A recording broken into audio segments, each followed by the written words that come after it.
Those who had heard Monokuma's command gathered on the other side of the red door, and after everyone had arrived, was up times two. There's more than one of you? No, there's only one. It's all an illusion. You only think you see two. I'm utilizing the aforementioned effect. Oh my god. The after image? The after image? The after image effect resulting from me moving back and forth at a super high speed. Wow, that was... I'm losing it, guys. Can you guys tell which Monokuma is the real Monokuma? Can we get on the elevator yet? You're no fun. I have no intention of playing along with your childish games. Fine, you win. Well, you're all here, so be my guest. The elevator is all yours. I'll go on ahead and meet you there. Let's go. Wait a second. I'm not ready for this. There's no running away, Hagakure. You'll pay for what you did. I told you I'm not the culprit. Oh, yes. Were you ever able to find that other costume? What about the note? Nope, couldn't find anything. How unfortunate. Then I suppose that means it's settled. Ugh. This isn't the place for this discussion. I believe the courtroom was set aside for this very purpose. She's right. We can talk in the courtroom. Yeah, I agree. I have to go. I have to do this. I can't just let Yamada and Ishimaru's murderer get away with what he did. For those of us who are still here, and for the two who are no longer with us.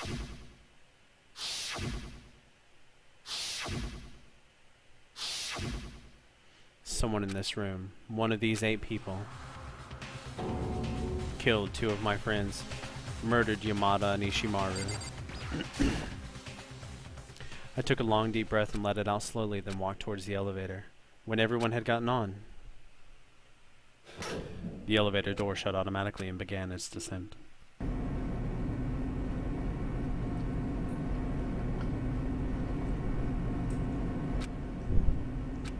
There's no turning back now. Until everything's settled, we can't come back.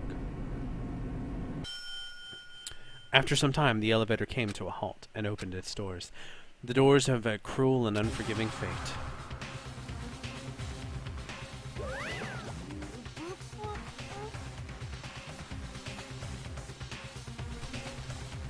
Seeing you all here makes me realize just how few of you there are left. Feels like the climax is just around the corner. This is all your fault. Why are you making us do this, dude? It's animal cruelty in reverse. What? How can you not like me? I'm so gosh darned adorable. Cut the crap and get started already. Okay, I'll start alright. I'm not gonna drag things out with a jerk move like the thrilling conclusion after these messages. So let's get this show on the road. Go ahead and find your seat with a name on it. And once again, the curtain rose on the trial for life and the judgment of death. Deception in life and treachery in death. Betrayal for life and a betrayal for death. The riddles of life and the mystery of death. Justification for life and the rationalization of death. Faith in life and trust in death. The class trial to live or the class trial to die.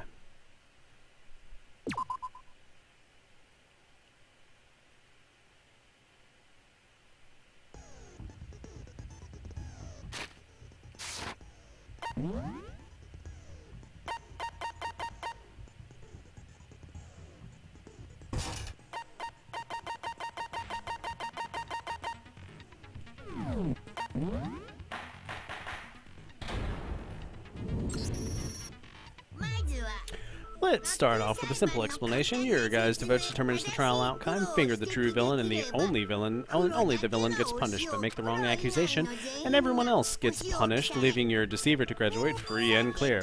Okie dokie, so first on the agenda is, we know who the culprit is already. Oh. He has no alibi for the murders or disappearing bodies, and most damningly was found in that costume. No matter how you look at it, you're the culprit, Hagakure. I'm telling you, I didn't do it. I was knocked out the whole time. Shut your trap, you filthy murderer. Look who's talking. I'm sorry, Hagakure. We even have evidence. The blueprints for that costume and the numerous parts likely used to construct it. All of this was found in your room. This is unequivocal proof that you built the costume, dressed yourself in it, and then proceeded to commit a long string of crimes. I'm telling you, I know nothing. Is Hagakure really the culprit, or that's the first thing that needs to be made clear?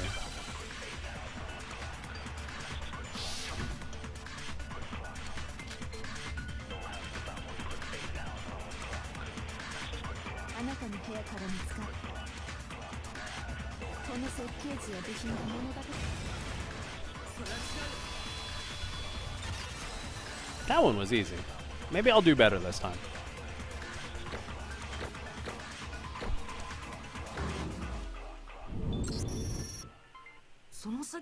Did Hagakure really draw those blueprints? What are you trying to say? Take a look at this. This is the note Hagakure used to gather everyone together after Alter Ego went missing. Compared to these blueprints, the handwriting is clearly different. He's right. They don't appear to be written by the same person. Who could have simply changed his handwriting? No, the difference is too great to have been only a change in handwriting. Anyway, I'm not talented enough to do something like change my handwriting at will. Then, are you saying Hagakure is not the culprit? It's not just Naegi. I don't think he is either. Huh? But then, who was Justice Robo, really? Are you saying Hagakure was right and someone else wore a costume just like it? To identify the identity of the madman? Answer here, Naegi. Yeah, just put it all on me, sure. What's Justice Robo's real identity?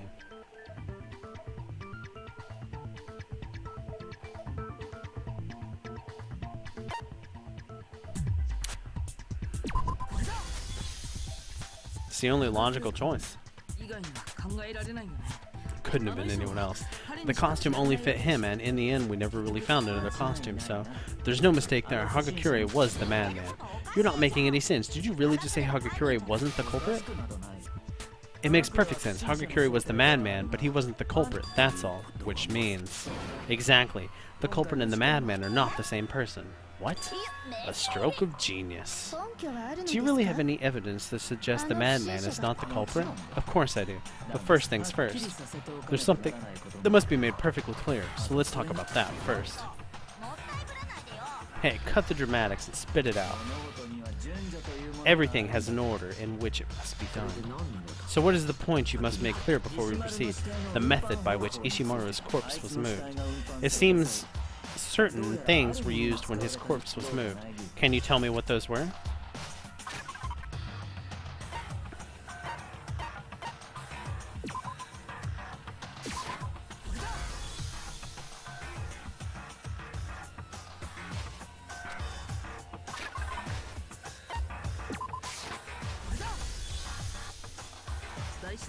A trolley and the vinyl sheets, right?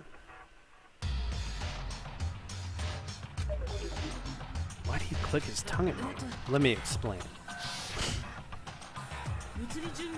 After Ishimaru's corpse vanished from the physics prep room, when he rediscovered it in the storage room, it was wrapped in a vinyl sheet, right?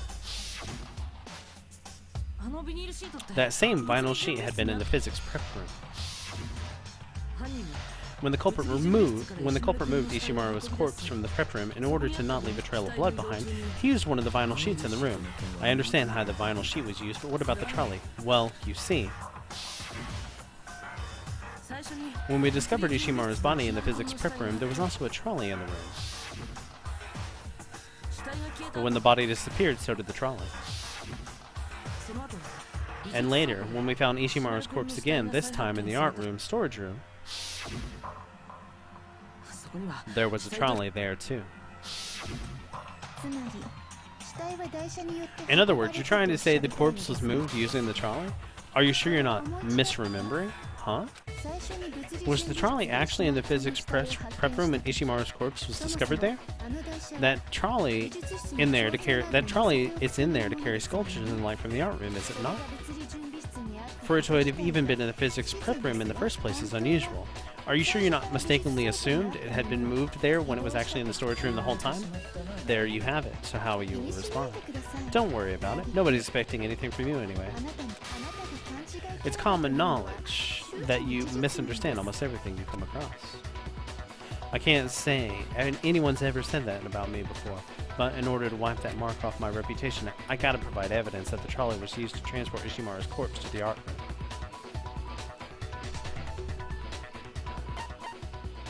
New elements have been added. Very well, then allow me to explain reloading for you.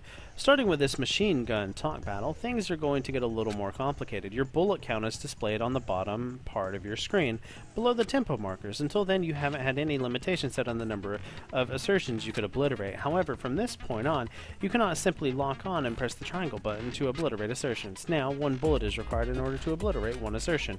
Try as hard as you like, but without bullets, you cannot obliterate any assertions. By pressing the square, you can reload and replenish your supply of bullets. As with locking on, you must press square with the tempo markers. I'm sure it'll come in handy. You'll warmly accept the square button just as you have its siblings X and triangle. Additionally, during fever time, your bullets will be fully replenished and you won't have to expend any. You're more than welcome to forget everything I've said up until now. I wish you the best of luck. Over and out.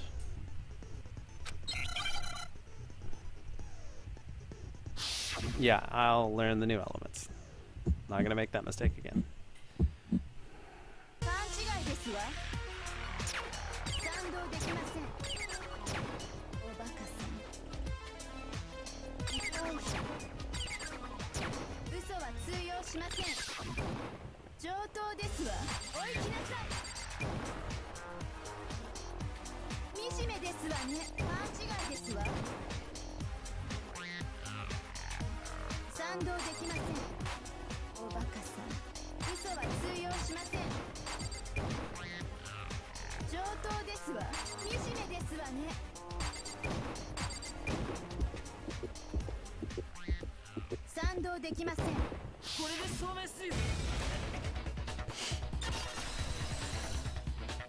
It looks like I'm not pressing it to the beat because it's always going, but like if I press it as it's going, it actually works. Same thing with this square button, like I just had to press square on a beat to reload real quick. There is in fact evidence that shows the trolley was moved. When I saw the trolley in the art room storage room, there was blood on the tires. So the puddle of blood on the floor in the physics prep room had tracks that matched those tires. When the culprit moved the body from the prep room, he must have accidentally rolled it through the blood, and with the blood still on the tires, he moved it to the storage room. There's your evidence that the trolley was used to move Ishimaru's body. Now Celeste is doing it too. Do I rub people the wrong way? Well, in the end, there's nothing but a footnote. This is nothing but a footnote. Let's get back to the issue at hand, shall we? Yeah, you were just saying Justice Robo isn't the culprit. If the culprit isn't Justice Robo, then which Robo was it? Hina, I think it's best you do not concern yourself with Robos. Then let me spell it out for you. I'll explain why the so-called madman is not this incident's culprit.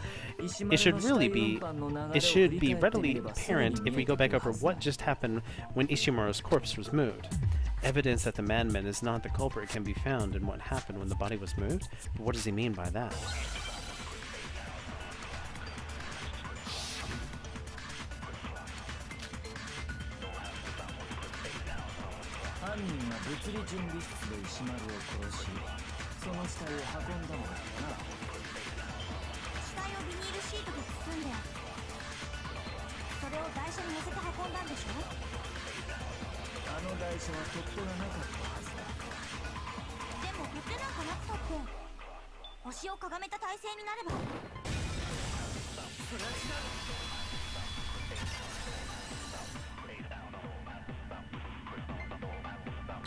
They specifically mentioned that when Hagekure was in the suit, he couldn't bend down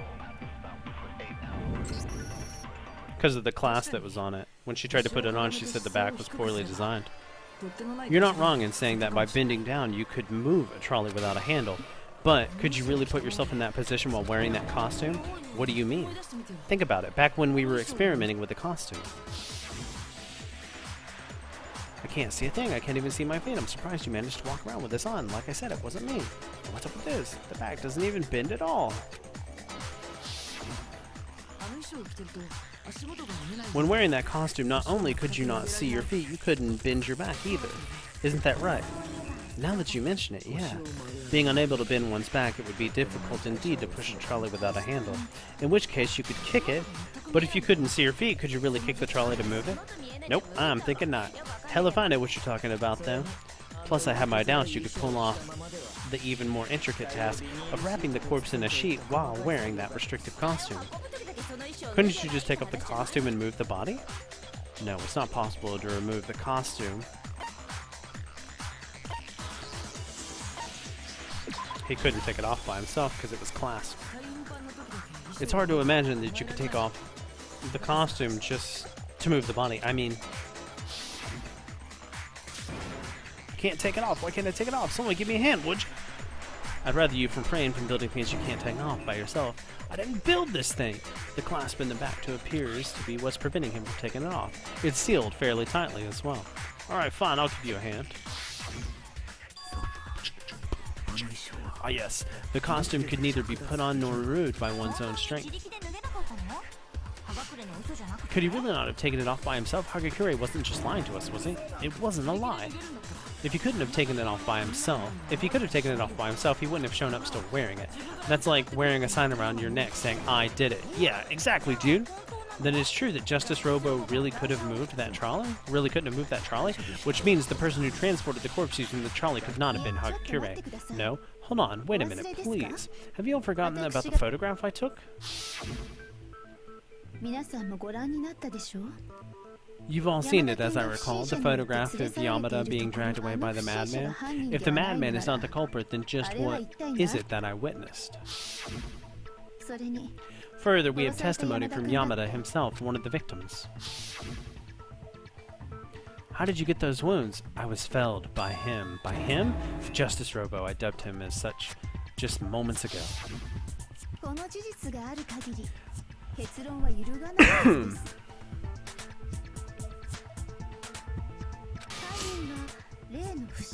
The culprit is the madman, Hagakure, beyond a shadow of a doubt. Yeah, she's right. Just wait. It's still too early to draw a conclusion. Besides, we don't have to cast our ballots right this second. Before that, wouldn't it be to our benefit to at least discuss some other possibilities? It's easier to see the truth when you look at things from multiple angles and don't bind yourself to one. But what specifically should we do? Let's try going back over the sequence of events from the start. In doing so, we may uncover something new. What a pain in the ass. Our lives are on the line. A little bit of an inconvenience is unavoidable. Plus, we can use this opportunity to explain things for Kirigiri, since she wasn't there when it happened. Very well. Let us go back to the beginning. It started this morning. This morning, it was only Hina, Kirigiri, and Hina, Kirigiri, Naegi, and I who assembled in the cafeteria. For as long as we waited, no one else came. Thus, we decided to search for the other students. This was around 8 a.m. Immediately after we split up, Kirigiri went missing. Finding Celeste in the third-floor recreation room, Hina quickly reconvened with Naegi and I. I had been attacked by a madman and lost consciousness for around an hour, which means I was attacked about an hour before you found me, just after 7. After that time, we learned from Celeste's photo that the madman was dressed in an unusual costume, Justice Robo. Additionally, we discovered Yamada had been dragged off by that very same Justice Robo. We began our search for the madman, met with Fukuba and Tokami, then found Yamada injured in the library. After escorting Yamada to the infirmary on the first floor, we resumed our search. Then, just after we left the infirmary... What is it? I saw a shadow.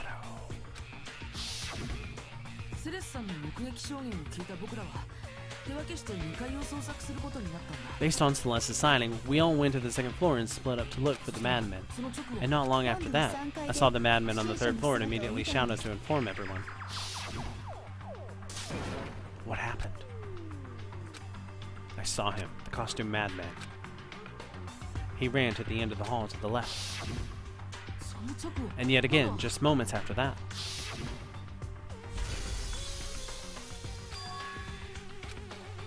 What? It came from downstairs, which means that scream was Yamada in the infirmary.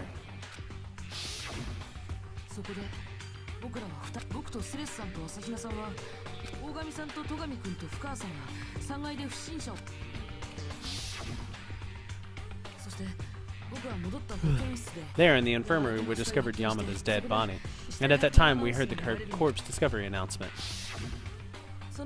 I left Celeste and Hina behind and returned to the third floor to report the bad news. However, at the same time, we had just found Ishimaru's corpse in the physics prep room. Yamada and Ishimaru's corpse were likely discovered at nearly the exact same time. I too heard the corpse discovery announcement immediately after we found Ishimaru's body. Then I informed Ogami and Togami about Yamada's murder. And the three of us then headed for the infirmary together. But just after we left the physics lab, we heard surprising news from Celeste, who had come upstairs after me. Yamada's corpse, it's disappeared. We hurried back to the infirmary and Yamada's body was gone. After that, remembering we had forgotten about Fukawa, we all returned to the prep room. Did it just really... Is this some sort of dream? This time, it was Ishimaru's corpse that had disappeared. We quickly set out to search for the two missing bodies. And then, after some time searching, hearing Celeste had found the corpses, we all headed for the art storage room, and there we rediscovered the two missing bodies.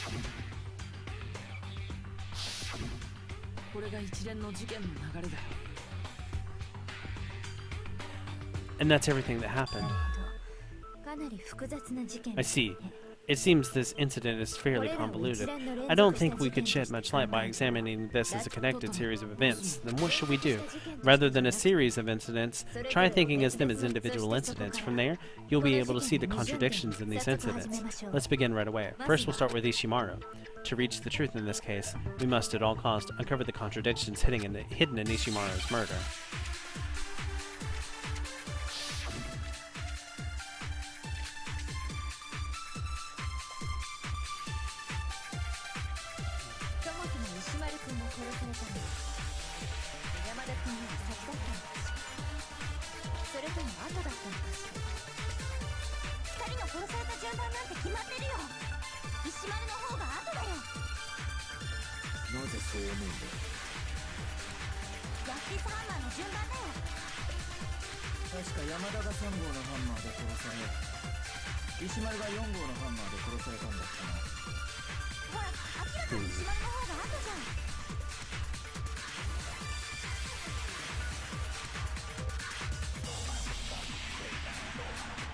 Well, I guess that kind of gave it away.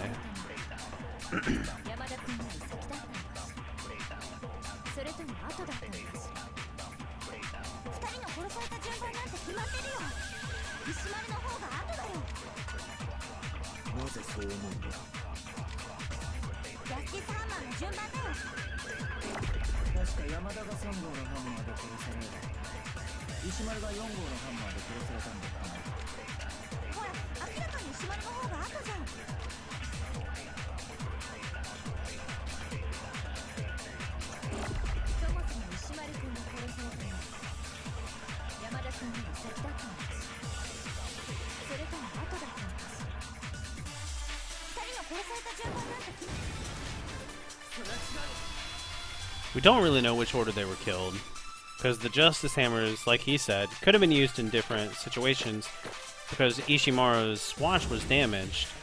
So, I don't know. No, it's not necessarily the case that they were killed in the same order as the hammers were numbered. In fact, wouldn't it make sense if that was all just a diversion by the culprit? If the numbers on the Justice Hammers were a diversion by the culprit, then in reality, Ishimaru was killed first and Yamada was killed after that? If that's the case, could you present some evidence? This is where we would need his wristwatch.